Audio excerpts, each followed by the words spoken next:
Hello বন্ধুরা, আমরা Chrome ব্রাউজারে ঢুকলেই দেখতে পাই সবকিছু ইংলিশে লেখা থাকে।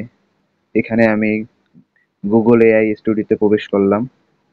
এখানে সবকিছু ইংলিশে। এখানে আমরা অনেক কিছু বুঝতে পারি না, কি পারমিশন চেয়েছে, কি জিনিস চেয়েছে এখানে। তো এটাকে আমি যে কোনো ভাষায় ট্রান্সলেট করে আমি দেখতে পারি এখানে কোন বিষয় চেয়েছে। চলুন কি করে দেখবো এটা। আমি চলে আসবো ক্রোম থ্রি ডটে। এখানে এসে ট্রান্সলেট একটি অপশন রয়েছে। এখানে ট্রান্সলেটে চাপ দিলে অটোমেটিক্যালি ভাষা চেঞ্জ হয়। আপনি চাইলে এখান থেকে ভাষা চেঞ্জ করে নিতে পারেন। এখানে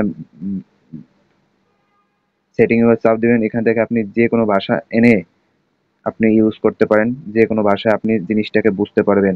এখন আমি বাংলা ভাষায় করেছি এখানে। এখন সকল কিছু আমি এখন বুঝতে পারছি।